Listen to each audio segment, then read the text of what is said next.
അടുത്ത വിമതൻ T K Govindan നിർത്തിയത് നല്ല തീരുമാനം ഞാൻ അന്നും പറഞ്ഞിരുന്നു.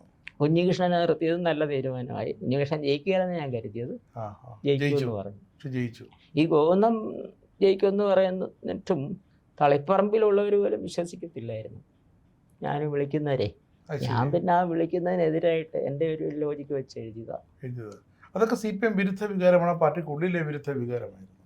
അത് ഈ പിണറായിയോടുള്ള വിരുദ്ധ വികാരവും ഗോവിന്ദൻ്റെ ഭാര്യയെ CPM സംസ്ഥാന സെക്രട്ടറി ഗോവിന്ദൻ്റെ ഭാര്യ ശ്യാമളയാണ് അവിടെ സ്ഥാനാർത്ഥിയാക്കി നിർത്തിയത്. ആ ഗോവിന്ദൻ്റെ ഭാര്യയെ സ്ഥാനാർത്ഥിയാക്കാൻ തന്നെ ആദ്യമേ വനിതാ സ്ഥാനാർത്ഥിയെ നിർത്തണമെന്ന് തീരുമാനിച്ചു. അതിനുശേഷം ആണ് PK ശ്യാമള മതിയെന്ന് വെച്ചത്. പക്ഷേ നല്ലൊരു സ്ഥാനാർത്ഥി ടി കെ ഗോവിന്ദൻ്റെ കയ്യിൽ ഉണ്ടായിരുന്നു അല്ലേ? ഉണ്ടായിരുന്നു, ഒരു സുകന്യ എന്ന് പറഞ്ഞ ഒരാള്. അപ്പൊ ഈ വാർത്ത ഞാൻ വായിച്ചപ്പോഴേ സ്വർണം വെച്ചിട്ട് എന്തിന് നാട്ടിൽ തേടി നടപ്പൂ എന്നുള്ള മോഹൻലാലിന്റെ പരസ്യമായി എനിക്ക് ഓർമ്മ വന്നത്. ഭാര്യ ഉള്ളപ്പോ പിന്നെ എന്തിനാണ് വേറെ വനിതാ സ്ഥാനാർത്ഥി അന്വേഷിക്കുന്നതെന്നാണ് ഗോവിന്ദൻ കരുതിയത്. MP ഗോവിന്ദൻ കരുതിയത്.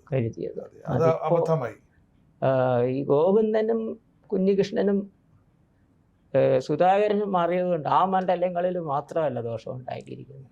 സുധാകരനും മാറി ആ അമ്പലപ്പുഴ മാത്രമല്ല, കേരളം മൊത്തം അത് ബാധിച്ചിട്ടുണ്ട്.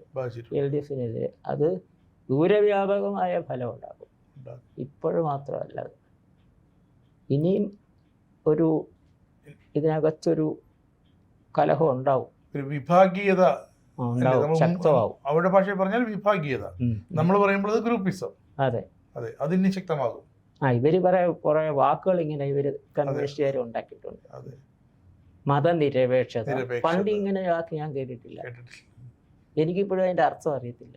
മതേതരത്വം എന്ന് പറഞ്ഞാൽ വരെ മതനിരപേക്ഷത എന്ന് പറയും. ആർക്കും മനസ്സിലാകാത്ത വാക്കുകൾ. EMS അതിലും എടുക്കണമായിരുന്നു.